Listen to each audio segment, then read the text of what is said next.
Next end. Catégorie Spew. C'est pas une catégorie, mais on va voir. Ok.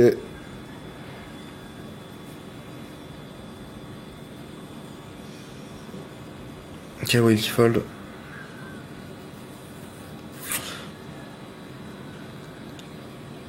En vrai, seed vide, vieux fiche 20, fiche, reg, fiche passif. Si les mecs sont pas ultra loose, je vois pas du tout l'intérêt d'open 5x. Ouais, je suis ok. Genre, c'est un spew, les gars. Partez vraiment du principe, enfin, rappelez-vous qu'en termes de risk-reward, genre, open 5x, c'est un move qui est ultra explo. C'est pas standard, même si c'est le size standard à la table, on s'en bat les couilles mathématiquement. Genre, on a juste un risk-reward qui est dégueu et genre, vous pouvez pas open des 5x avec des mains comme ça. Donc, ok. En plus de ça, c'est contre un mec qui est 15-5, donc ça là, ça veut dire que c'est vraiment un blunder l'open 5x près. Donc, on est contre un fiche. Comment ils font pour VPPFR? C'est une estimation? Estimation, ouais. Ouais, ok, c'est bon.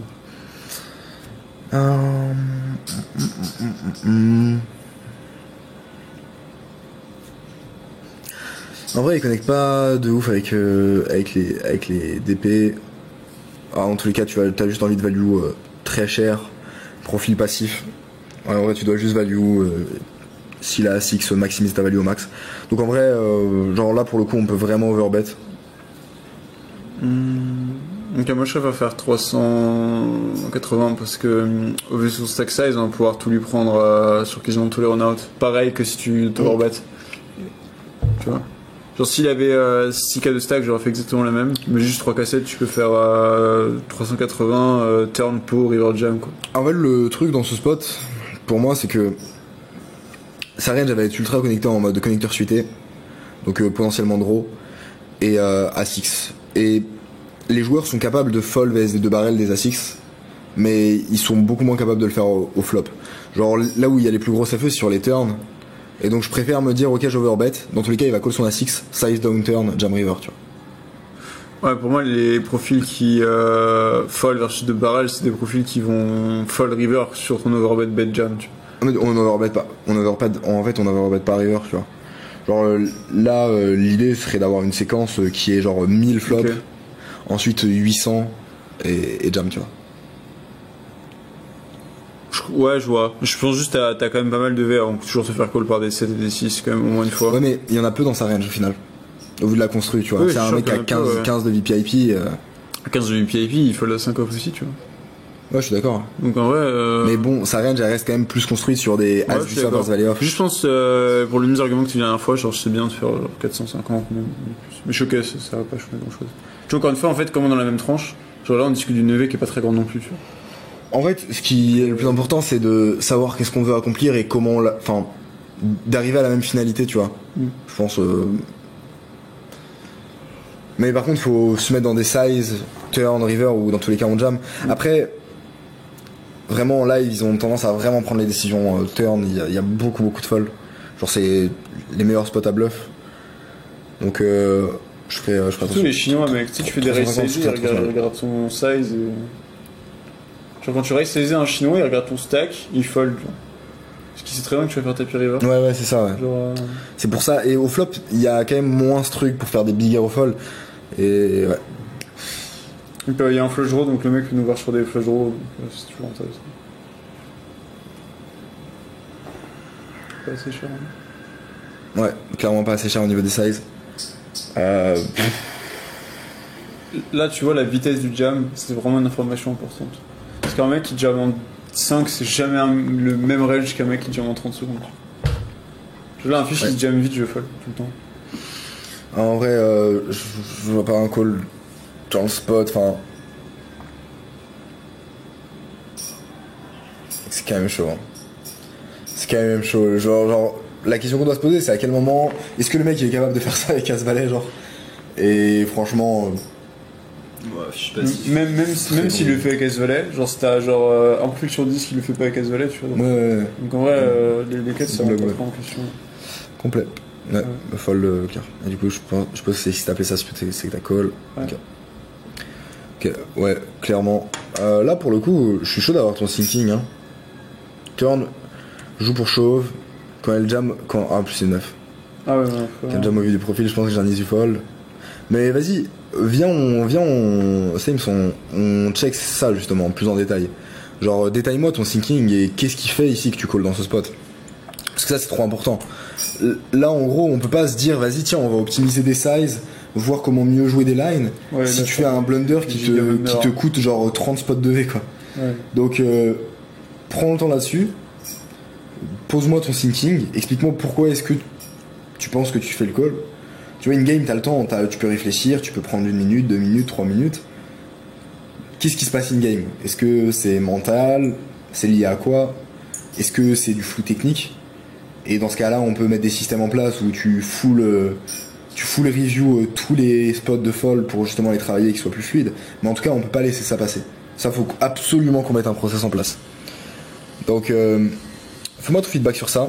On trouve une solution, on met quelque chose en place par rapport à ça.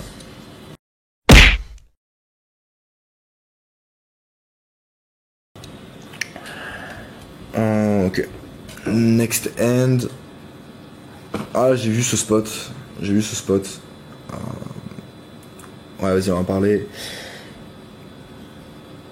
By the way, ici, au niveau du need profil, j'avais pas fait trop le profiling.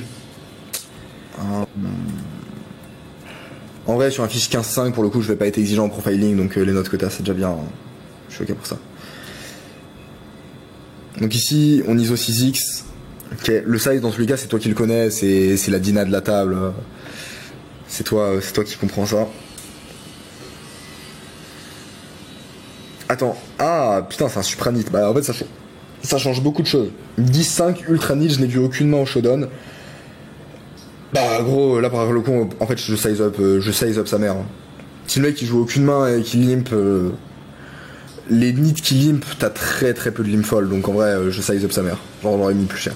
Genre tu fais 480? Ouais, 500 je pense. Ouais, je sais pas. Je fais juste. Moi j'aime bien faire. Mais non, mais en fait, oui, mais en live ça marche pas. En live c'est l'inverse.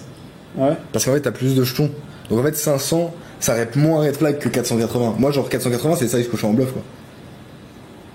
Après, il a. Ouais, bon, il voit quand même 5 jetons noirs, Adèle, on voit plus que 4. Ouais, mais il voit plein d'autres jetons.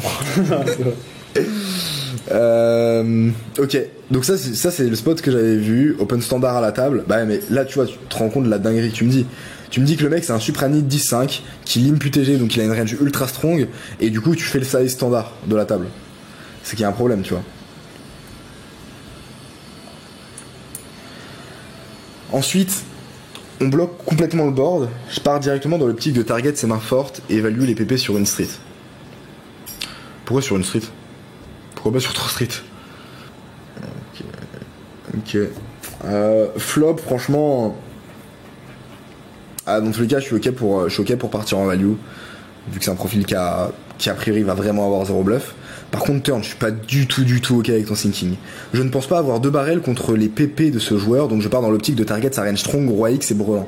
Mais pourquoi est-ce que tu veux target en value une range qui, dans tous les cas, quand tu vas check, va bet? Et en plus de ça, l'opportunité du check, c'est pouvoir comprendre que sa range de check back elle est weak, et ensuite value les PP une dernière fois. Et au vu de sa range de limp, dans tous les cas, il n'y a pas de roi X faible. Donc en fait, là, toi, tu pars dans un scénario où tu full maximise value contre KX et brelan. Mais dans tous les cas, au vu de sa range de limp, c'est KX et brelan, si tu check, il va les bet et tu vas pouvoir raise le stack. Mais au moins, ça te donne l'opportunité potentiellement qu'il réalise de l'équité avec des mains random. Mais surtout, que s'il a une main comme 9-9, 10-10, valet-valet, plutôt que tu bet et qu'il fold, bah en fait, tu check, il va checker et tu vas pouvoir value sin river small. Tu veux pas bet 180 ici? Ouais, on peut bet 180 aussi, je suis ok. Parce qu'en fait, ce qui est intéressant contre un ici, c'est que, dans tous les cas, genre, s'il a roi dame. Encore une fois, je précise pour les gars, c'est intéressant. Mais en gros, le check et le bet small, on en avait déjà parlé. Parce qu'à un moment, toi t'aimais le check et moi j'aimais les bet small. Ouais. Et en fait, c'est les mêmes moves. Ouais, en vrai, je suis vraiment d'accord. Mais là, je trouve qu'il y a une diff. Parce que vraiment, quand tu bet small, tu prends la value à 2-9 de dame. Quand tu check, tu l'as pas. Et en vrai, la range que tu value, ça va quasiment être la même. Ce qui va être raise As-Pro a priori. Tu vois. Et roi dame, il va pas raise. Mais est-ce que vraiment, contre un nid, tu bet jam le mec au roi dame? Je suis même pas sûr. Donc je pense dans ce spot là il y a vraiment plus de V pour les avoir bossé sur Runner ZV en général plus de V à faire small pour value les 24 combos de 9-9 12 valet dame dame. Bah, le truc c'est que contre un profil passif, j'ai l'impression qu'on peut quand même diminuer les fréquences de raise. Ah mais est-ce que c'est pas marginal? Je trouve que c'est marginal avec le bloqueur. Tu vois, genre j'ai très très peu d'As-3 et pour moi Rodham t'aurais pas raison dans tous les cas, tu vois. Donc genre tu prends un peu plus à As-3 mais tu prends quand même bien plus à 2-9 Du coup tu overbet, ouais mais putain après c'est tellement dommage quoi. Ouais c'est vraiment dommage. Parce que en plus en fait le KX Brelan c'est pas du tout le cœur de range ici quoi. Ouais, en plus les mains que tu values c'est des mains qui bêtent. Bah oui, c'est ça en fait que j'avais vu dans le thinking que j'avais trouvé SP. Du coup ouais vraiment genre toujours. En général moi ce que j'ai remarqué, alors j'ai un petit online, mais c'est que en général les joueurs qui font ces erreurs là c'est des joueurs qui jouent trop vite.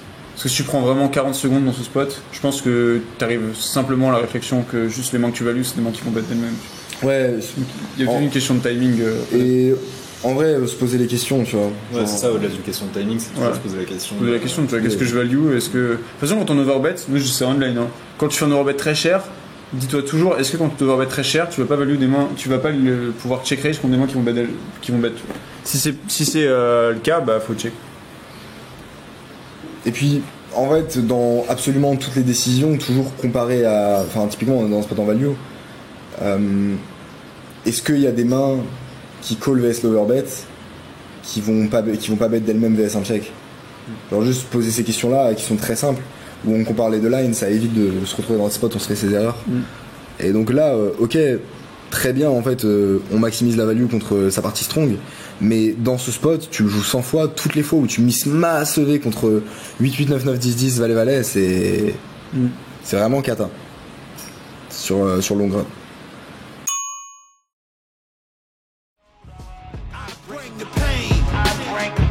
Not what she used